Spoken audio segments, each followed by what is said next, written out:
Hi hello ನಮಸ್ತೆ welcome to my YouTube channel. ಎಲ್ಲರೂ ಹೇಗಿದ್ದೀರಾ? ಎಲ್ಲರೂ ತುಂಬ ಚೆನ್ನಾಗಿದ್ದೀರಾ ಅಂತ ಅಂದ್ಕೊಂಡಿನಿ ನೋಡ್ರಿ ಸ್ನೇಹಿತರೆ. ನಾವು ಕೂಡ ಸೂಪರ್ ಆಗಿದ್ದೀವಿ ನೋಡ್ರಿ. ಇವತ್ತು ಸ್ವಲ್ಪ ಹೊರಗಡೆ ಹೋಗ್ಲಿಕ್ಕದ ರೀ, ಒಂದು ಸ್ವಲ್ಪ ಹುಷಾರಿಲ್ಲ, ಆಸ್ಪತ್ರೆಗೆ ಹೋಗಿ ಬರ್ಬೇಕಂತೇಳಿ ರೆಡಿಯಾಗಿನಿ. ಆಸ್ಪತ್ರೆಗೆ ಹೋಗಿ ಮತ್ತು ಹಾಗೆ ಬರುವಾಗ ನಮ್ಮೂರ ಕಾರ್ನಾಡ್ ಸಂತಿ ನಡಿತೈತ್ರಿ, ಅಂದ್ರೆ ಮಾರ್ಕೆಟ್ ಇರ್ತೈತ್ರಿ. ಅಲ್ಲಿಗೆ ಹೋಗಿ ಹಂಗೆ ಮಾರ್ಕೆಟದಾಗ ತರಕಾರಿ ಒಂದು ಸ್ವಲ್ಪ ತೊಗೊಂಡು ಬರ್ಬೇಕಂತೇಳಿ ಅಂದ್ಕೊಂಡೀನಿ ರೀ. ಫಸ್ಟಿಗೆ ನಾನು ಆಸ್ಪತ್ರೆಗೆ ಹೋಗಿ ಬಂದ ಬಳಿಕ ನಾನು ಮಾರ್ಕೆಟ್ಗೆ ಬರ್ತೀನಿ ರೀ. ಹೆಂಗದ ನಮ್ಮ ಊರು ಮಾರ್ಕೆಟ್ ಅಂತ ನಿಮ್ಮ ಕೂಡ ಶೇರ್ ಮಾಡ್ಕೊಳಕತ್ತೀನಿ. ಪ್ಲೀಸ್ ಕೊನೆ ತನಕ ವಿಡಿಯೋ ನೋಡಿ ಸಪೋರ್ಟ್ ಮಾಡಿ ಸ್ನೇಹಿತರೆ. ಇವಾಗ ನಾವು ಇವ್ರ ಹತ್ರ ತರಕಾರಿ ತೊಗೊಳಕತ್ತೀವಿ ನೋಡ್ರಿ. ಇವರು ನಮ್ಗೆ ಗೊತ್ತಿರೋರೆ, ಅಂದ್ರೆ ನಮ್ಮ ಮನೆ ಹತ್ರನೇ ಅದಾರ, ಇಲ್ಲೇ ಸಮೀಪದಾಗ ಅದಾರ. ಯಾವಾಗೂ ತರಕಾರಿ ನಾವು ಇವ್ರ ಹತ್ರನೇ ತೊಗೋತೀವಿ. ಮತ್ತು ಏನಾರೇ ಬೇಕಪ್ಪ ಅಂದ್ರೆ ಅವ್ರು ಇಲ್ಲೊಂದು ಸಣ್ಣ ಅಂಗಡಿ ಕೂಡ ಇಟ್ಟಾರ್ರಿ. ಹಂಗೆ ಒಂದು ಬೇಕಂದಾಗ ಒಮ್ಮಮ್ಮ ಹೋಗಿ ಕೂಡ ತೊಗೊಂಬರ್ತೀವಿ ನೋಡ್ರಿ. ಇದೇ ಕಾರ್ನಾಡು ಸಂತಿ ಸಮೀಪ ಆಗ್ತದ್ರಿ ನಮ್ಗೆ. ನಡ್ಕೋತು ಕೂಡ ಹೋಗ್ಬೋದು ಅಥವಾ ಗಾಡಿ ಮ್ಯಾಗನೂ ಹೋಗ್ಬೋದು ನೋಡ್ರಿ. ಪ್ರತಿಯೊಂದೂ ತರಕಾರಿ ಚೆನ್ನಾಗಿತ್ತು. ಮತ್ತು ನಮಗೆ ಎಲ್ಲ ಏನೆಲ್ಲ ಬೇಕಂತೇಳಿ ತೊಗೊಂಡು ಬಂದೆ. ಒಂದು ಸ್ವಲ್ಪ ಅವ್ರು ಕೂಡ ಹರಟೆ ಹೊಡ್ಕೊಂಡು ನಿಂತರು ನಮ್ಮ ಯಜಮಾನ್ರು. ಯಾಕಂದರೆ ಜಾಸ್ತಿ ಸಿಗಂಗಿಲ್ಲ ರೀ, ಇಲ್ಲೇ ಇದ್ದರೂ ಕೂಡ ಅವ್ರದ್ದು ವ್ಯಾಪಾರ ಇರ್ತದಲ್ರಿ. ಅವರು ವ್ಯಾಪಾರ ಮಾಡ್ಲಿಕ್ಕೆ ಬೇರೆ ಬೇರೆ ಊರಿಗೆಲ್ಲ ಹೋಗ್ತಾರೆ, ಮಂಗಳೂರು ಹಂಗೆ ಹಿಂಗೆ. ಹಾಗಾಗಿ ಜಾಸ್ತಿ ಸಿಗಂಗಿಲ್ಲ, ಇಲ್ಲೇ ಮಾರ್ಕೆಟದಾಗೆ ಅವರು ಸಿಗ್ತಾರೆ ರೀ. ಸಿಕ್ಕಾರಲ್ಲ ಅಂತೇಳಿ ಮಾತು ಹೇಳ್ಕೋತ ನಿಂತಿದ್ರು. ನಾನು ಈಚೆ ಕಡೆ ಒಂದು ಸೈಡ್ನಾಗ ಅವರು ನಮಗೆ ಪರಿಚಯ ಅದಾವ್ರಿ, ಆದ್ರೆ ಅವರು ಸೂರತ್ಕಲ್ನಾಗ ಇರ್ತಾರೆ ರೀ. ತರಕಾರಿ ಎಲ್ಲ ಕಡೆ ಅವರು ಕೂಡ ಮಾರ್ತಾರೆ, ಮಂಗಳೂರು ಸೂರತ್ಕಲ್ಲದು.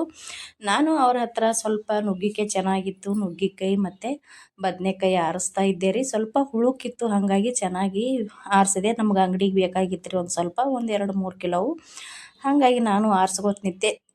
ಮತ್ತು ಅಲ್ಲಿ ನನ್ನ ಕಣ್ಣಿಗೆ ಹುಣ್ಸೆ ಸೊಪ್ಪು ರೀ, ಅಂದ್ರೆ ಹುಣ್ಸೆ ಪಲ್ಯ ಅಂತ ಹೇಳ್ತೇವ್ರಿ, ಅದು ಬಿತ್ತು. ತುಂಬ ಕಡಿಮೆ ನಮ್ಗೆ ಸಿಗೋದಲ್ಲಿ. ಅವರು ತಂದು ಮಾರ್ತಿರ್ತಾರಲ್ರಿ, ಅವಾಗವಾಗ ನಾವು ಅವ್ರ ಹತ್ರನೇ ತೊಗೋತೀವಿ. ಅವ್ರು ಫೋನ್ ಹಚ್ಚಿ ನಮಗೆ ಹೇಳ್ತಾರೆ ಬಂದದ ನೋಡು ಅಂತೇಳಿ. ಇವತ್ತು ನಾನು ಕೂಡ ಬಂದೆ ಅಂತೇಳಿ ನನಗೆ ಯಾವ್ದು ಬೇಕು ಎಲ್ಲ ತರಕಾರಿ ಕೂಡ ನಾನು ತೊಗೊಂಡೆ ನೋಡ್ರಿ. ಸಬ್ಬಸ್ಗೆ ಮತ್ತು ಹುಣ್ಸೆ ಪಲ್ಯ ತುಂಬ ಚೆನ್ನಾಗಿ ರೀ. ಟೇಸ್ಟ್ ಅಂತೂ ಭಾಳ ರುಚಿ ಇರ್ತದೆ. ಅವ್ರು ತಂದು ಮಾರಿ ಒತ್ತು ಮುಗರ್ದಾಗೆ ಅಷ್ಟು, ಅಂದ್ರೆ ಸಾಯಂಕಾಲ ಆಗೋಷ್ಟೊತ್ತಿಗೆ ಅಷ್ಟು ತರಕಾರಿ ಖಾಲಿ ಮಾಡಿ ಹೋಗ್ತಾರೆ ನೋಡ್ರಿ, ಒಂದು ಸ್ವಲ್ಪನೂ ಉಳಿಯಂಗಿಲ್ಲ. ನಾನು ನುಗ್ಗಿಕಾಯಿನೂ ಒಂದು ಸ್ವಲ್ಪ ಆರಿಸಿಟ್ಟೆ, ಮತ್ತು ಒಂದು ಸ್ವಲ್ಪ ಬದ್ನಿಕಾಯಿನೂ ಕೂಡ ತೊಗೊಂಡೆ ರೀ, ಒಂದು 3 ಕಿಲೋ. ಅದು ಬೇರೆ ಅಂಗಡಿಗೆ ಬೇಕಾಗಿತ್ತು ಹಾಗಾಗಿ. ಮತ್ತು ಇಲ್ಲಿ ನಮ್ಮ ಯಜಮಾನ್ರು ಹಸಿ ಮೆಣಸಿನ್ಕಾಯಿ ತೊಗೊಳ್ತಾ ಇದ್ರು.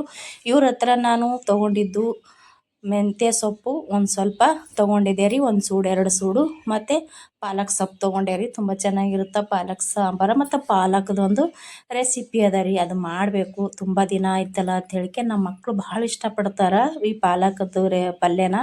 ಹಾಗಾಗಿ ನಾನು ಪಾಲಕ್ ಸೂಡ ಚೆನ್ನಾಗಿತ್ತು ಅಂತೇಳಿ ತೊಗೊಂಡಿದ್ದೆ ರೀ. ಅದೊಂದು 2 ಸೂಡು ತೊಗೊಂಡು ಈ ಕಡೆ ಸೈಡಿಗೆಲ್ಲ ಟೊಮೊಟೊ ಅದು ನೋಡ್ತಾಯಿದ್ರು.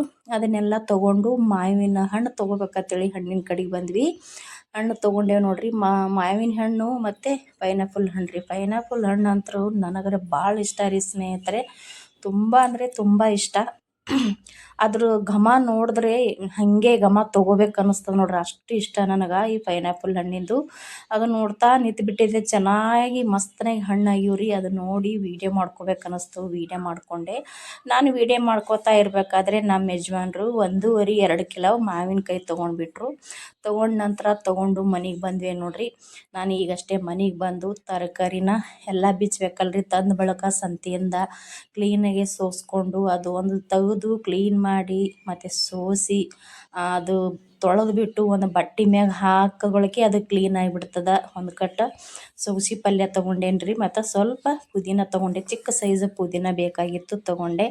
ಮತ್ತು ಒಂದು ಸೂಡ ಪಾಲಕ್ನು, ಹುಣ್ಸೆ ಪಲ್ಯ ಮತ್ತು ಪಾಲಕ ತೊಗೊಂಡಿದ್ದೆ ರೀ. ಅದನ್ನು ಇವಾಗ ಪಾಲಕ ತೊಗೊಂಡು ಒಂದು ರೆಸಿಪಿ ಮಾಡ್ಲಿಕ್ಕಿತ್ತು, ಅಂದ್ರೆ ಪಲ್ಯ ಮಾಡ್ಲಿಕ್ಕಿತ್ತು ರೀ, ಹಾಗಾಗಿ ಒಂದು ಪಾಲಕ್ನ ತೊಗೊಂಡಿದ್ದೆ. ಇದೇ ನೋಡ್ರಿ ಹುಣ್ಸೆ ಪಲ್ಯ. ಕೆಲವರು ಎಲ್ಲರಿಗೂ ಗೊತ್ತು ಹುಣ್ಸೆ ಪಲ್ಯ ಅಂತೂ ಭಾಳ ಟೇಸ್ಟ್ ಆಗುತ್ತೆ ರೀ. ಇದ್ರದ್ದು ಭಾಳ ಅಂದ್ರೆ ಭಾಳ ಇಷ್ಟ. ಇದು ಪಲ್ಯ ಸೇಮ್ ನಾವು ಪುಂಡಿ ಪಲ್ಯ ಮಾಡ್ತೇವೆ ನೋಡ್ರಿ, ಅದೇ ಟೇಸ್ಟೇ ಕೊಡುತ್ತಾ, ಹುಳಿ ಹುಳಿಯಾಗಿರುತ್ತೆ.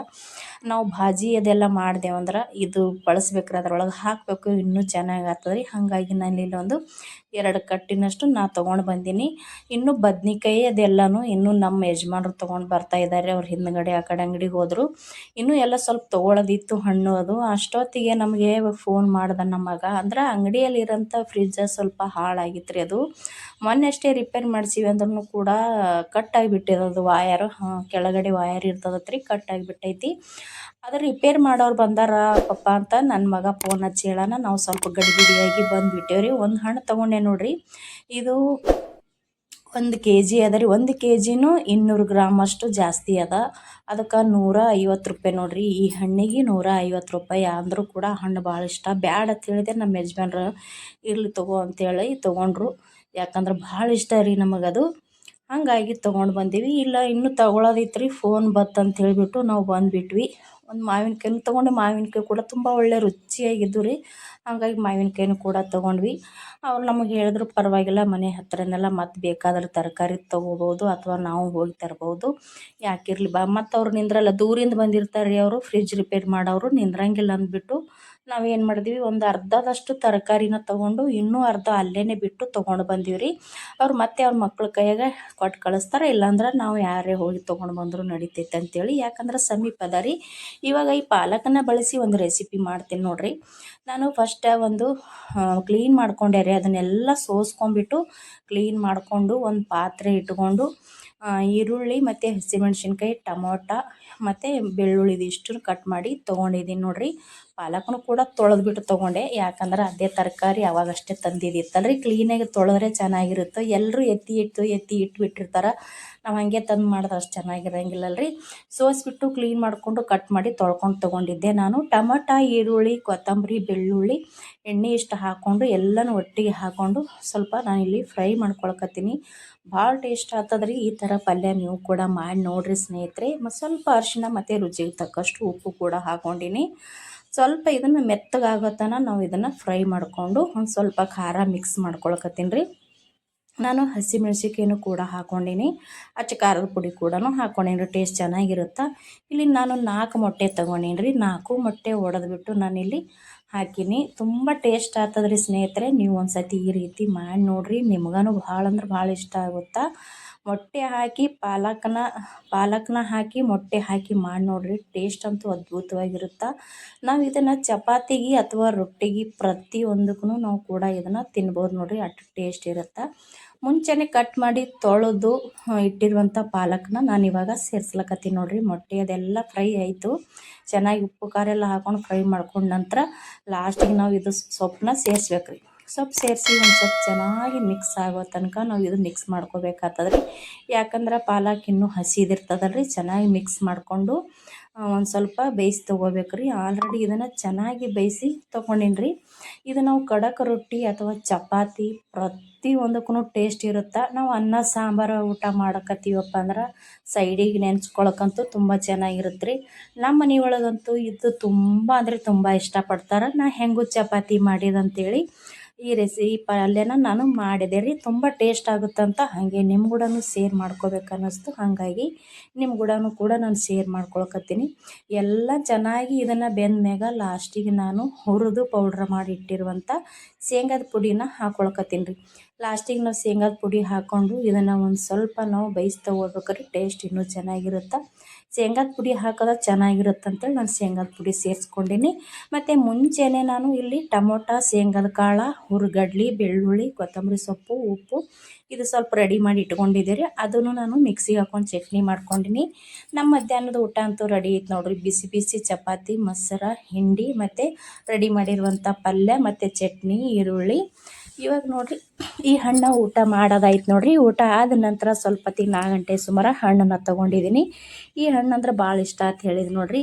ಇವಾಗ ಚೆನ್ನಾಗಿದ್ದು ಹಣ್ಣು ತೆಗಿಬೇಕ್ರಿ. ಎಲ್ಲನೂ ತೆಗೆದ್ಬಿಟ್ಟು ಸುಲಿದು ಈ ಹಣ್ಣನ್ನು ಕಟ್ ಮಾಡ್ಬೇಕ್ರಿ. ತೆಗಿಯೋದು ತುಂಬ ಕಷ್ಟನೇ ಇದು, ನಮಗಂತೂ ಆಗಲ್ಲ, ಯಜಮಾನ್ರು ತೆಗಿತಾರೆ. ರುಚಿ ಅಂತೂ ಭಾಳ ನೋಡಿರಿ. ನಮ್ಮ ಮನ್ಯಾಗಂತೂ ನನಗೆ ಭಾಳ ನಾನೇ ತಿನ್ನೋದಿದು. ಇದು ಇವಾಗ ಚೆನ್ನಾಗಿ ಕಟ್ ಮಾಡಿ ತಿಂತೀವಿ ರೀ. ಇಷ್ಟೊತ್ತನ ವಿಡಿಯೋ ನೋಡಿದವ್ರಿಗೆ ಎಲ್ಲರಿಗೂ ಕೂಡ ಥ್ಯಾಂಕ್ ಯು.